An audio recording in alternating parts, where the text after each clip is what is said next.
আমাকে রিলিজ দেওয়ার পরে যে বাচ্চাটা দিছিল ওই বাচ্চাটা আমি নিয়ে গেছি, তারপর আমাকে ফোন দিয়ে নিয়ে আসছে, বলছে এটা আপনার বাচ্চা না, আপনার বাচ্চাটা উলট পালট হয়ে গেছে, চেঞ্জ হয়ে গেছে। তখন আমি দেখলাম ছবি মিলে এসে যে ছবিগুলো আমি প্রথম তুলছিলাম আসলে এটা আমার বাচ্চা ছিল না। বর্তমানে যে ছবিটা দেখা যাচ্ছে এটা আমাদের বাচ্চার সাথে মিলে না। আবার যে ছবিটা আবার একটা দিছে এটাও আমি চেহারার সাথে মিল আসতেছে না। তারপর ওনারা বলছে ডিএনএ টেস্ট করাবে কালকে। আমি বলছি ঠিক আছে, সমস্যা নেই। আপনি কি মিমের হাজবেন্ড? আমি বলছি জি মিমের হাজবেন্ড। পরে ভিতরে যাওয়ার পর আপনার নাম কি? রুবেল। জি। আমি বলছি আমার নাম রুবেল, আপনার বাচ্চাটা সুস্থ আছে, এখন আপনি নিয়ে যেতে পারবেন। তোর বাচ্চাটা দিছে আমাকে বাচ্চাটা দেওয়ার পরে আমি বলছি আমার রিলিজ কোথায়, আমার কত টাকা বেল আসছে, কি আপনার কিচ্ছু লাগবে না, আপনার বাচ্চা নিয়ে চলে যান, একটা আলট্রাসোনোগ্রাফি দিছি, আপনি বাচ্চাটা কালকে সকালে আসেন। আমি বলছি আমাকে একটা বেড দেন, 3000 বা 4000 টাকা যতই আসে আমি দিয়ে দিব কালকে পর্যন্ত, কালকে তো আমি আলট্রাসোনোগ্রাফি করে আমি চলে যাব। এখানে আমার এটার কোনো দায়িত্ব নেই, আপনি যেখানে মনে হচ্ছে এখানে থাকেন। ওই ডক্টর বলতেছে আমাকে একটা ম্যাডাম। তারপর আমি বললাম যে আচ্ছা ঠিক আছে, সমস্যা নেই, আমি হোটেল নিয়ে নিবো, হোটেলে গিয়ে সেটা করবো। তো ওনারা বলতেছে যে এখানে এসে সেটা আমাকে আমার নাম সাইদুর রহমান বলে ডাক দিছে। আমি বলছি না, সাইদুর রহমান বলে ডাক দেয় নাই। ওনারা বলছে মিমের হাজবেন্ড কি আপনি? তখন আমি ভিতরে গেছি, আর ভিতরে ওই যে ম্যাডামটা আমাকে ভর্তি করেছিল ওই ম্যাডামটাই আমাকে আজকে রিলিজ দিয়ে দিছে। বাচ্চার একটা পিকচার দিছিল আমাকে, এটি বাচ্চা আমার বাচ্চার সাথে ছবিতে মিলে নাই তো। জি, আজকে ছবিতে মিল পাই না। যে বাচ্চা দিছিল ও বাচ্চার নাকটা একটু কাঁচা আর আমারটা ছিল শুকনা ছিল। বয়স হয়েছিল 17 তারিখ, দুইটাই রাত।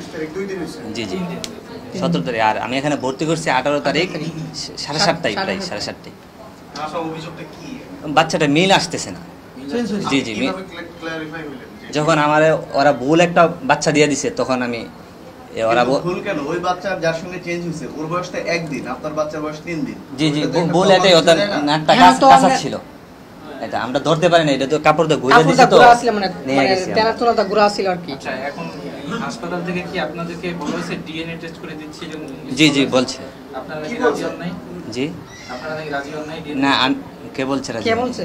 আচ্ছা, আমি বলছি কালকে আসো। এই কথা বলেও নাই আমরা ডিএনএ টেস্টে লাস্টে বলতেছি আমরা বলছি। আমি বলছি আমার বাচ্চাটা আমি নিজেও ভালোভাবে ছিলাম, আমি দৌড়াদৌড়ি বিভিন্ন টেনশনে ছিলাম। আমার ফুফু আছে, উনি আসুক, কারণ ওনার হাতেই বাচ্চাটা জন্ম নিচ্ছে, সব কিছু উনিই দেখছে। উনি যদি বলে বাচ্চাটা আমার ডিএনএ টেস্ট করার পরে ব্লাড গ্রুপটা মিলানোর পরে তখন আমি এই বাচ্চাটা নিতে রাজি। যদি বাচ্চাটা অসুস্থ হয় আমি এটাই নেব, সমস্যা নেই। সিদ্ধান্ত এটাই ছিল যে লাস্টে কালকে যাবে, ব্লাড টেস্ট করবে, তারপর ডিএনএ টেস্ট করা হবে। আচ্ছা, এখানে আপনার যেটা ঝামেলা একটা শুনলাম যে 3টা বাচ্চার ছবির সাথে মানে একজনের সাথে আরেকজনের মিলছে না, 3জনের এখানে তথ্য আসছে যে আমার ছেলেটা আছে 2জন একদম রিলিজ হয়ে গিয়েছে। যেটা দিছিল আমার ছেলের সাথে এটা মিল নেই, কারণ এটা নাভি দেখলে বোঝা যায় এটা কাঁচা আর আমারটা হচ্ছে শুকনা ছিল। আর এখন যেটা দিতেছে এটা অসুস্থটা একটু বেশি, আমার ছবির সাথে মিলে না।